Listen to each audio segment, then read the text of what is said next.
Africa has long been a battleground for world powers, with China tapping some of the fastest growing economies on the continent and the US looking to do more business with an emphasis on private sector activity.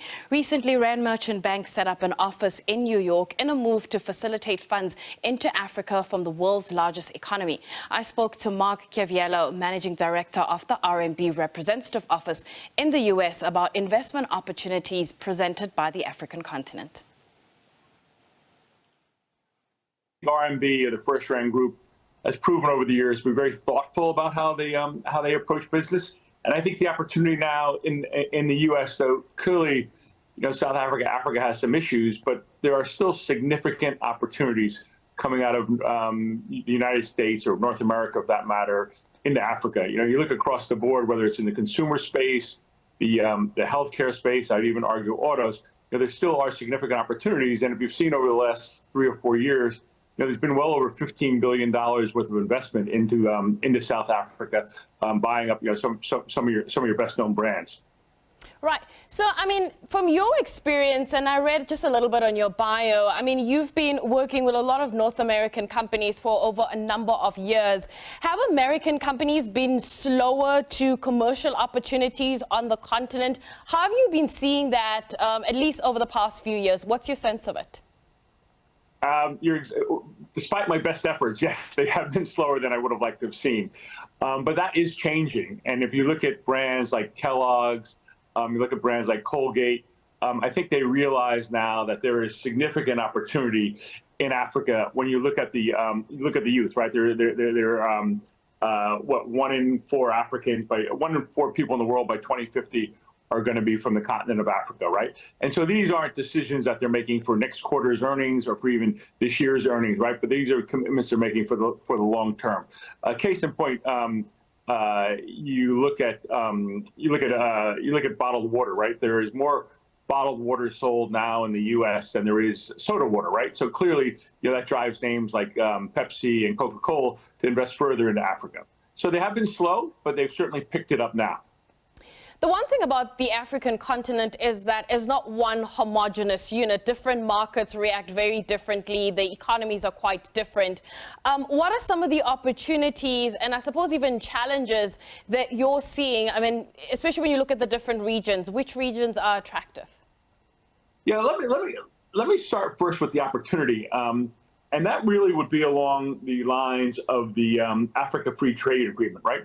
That will make it the that'll be the 5th largest economy in the world. And if you can, and this number I came across yesterday, which is astonishing. The consumer and business spend by 2030 will be $6.7 trillion. Clearly that's going to get any company, a manufacturer, consumer company, that's going to get them excited, right? But where we see opportunities, certainly still in Southern Africa, and South Africa still remains a great place to start your business and to venture north of Limpopo from South Africa. Still, even with the challenges, South Africans have this incredible ability to get on with life regardless of the challenges. I was there last month, and once again astonished how everyone gets on with life. And then other areas would certainly be West Africa. Nigeria going through an election this month. Hopefully they get that behind them peacefully. Ghana. And then I'd also argue East Africa. We have a rep office in Kenya as a foothold there, and I'm sure we're looking to expand that. Let's talk about South Africa, and I'm glad that you brought it up, because a few years ago, South Africa was often seen as that gateway into the continent. But South Africa's got its challenges, and the power issue seems to be prevalent, and we're seeing it with a lot of the listed companies talking about the pressures of load shedding and Eskom, etc.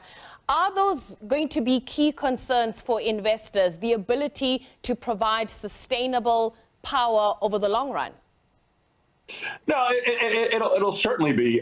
It certainly is a challenge, right? But I think at the same time, challenges present opportunities, and I think that's what U.S. multinational companies are good at, right? They see a challenge, but then they equate that to an opportunity. So instead of maybe having to hook up to the grid, you do something solar, you do something green friendly, and you do it within the confines of your fence, as they say. You do it specifically for your plant. But it certainly in the short term is a challenge. But I have to emphasize again.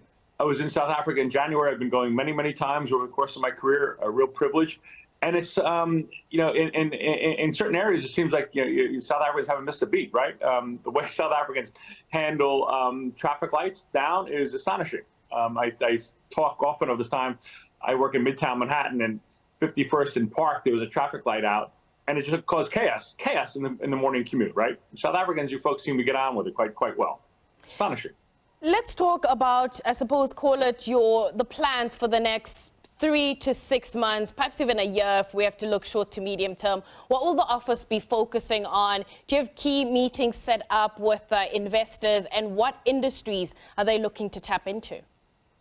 Sure. A couple of things. First off is probably a good point to bring up the U.S. government engagement, right? So last month, in December, the U.S. government had the U.S. Africa Business Forum, right? And there, 49 of the African nations, including the AU, were invited. They all showed up. They had over 300 business executives show up. So that was really a great springboard and great timing for Rand Merchant Bank as well, because the U.S. is very much engaged in Africa, and they're doing it this time with respect to, and really toward the African agency, right? Not once did the word come up, as a recipient of donors. We really look at Americans now, really, the U.S. government really now looks at Africa as potential customers and partners, right? Partners, I think, is a key word here.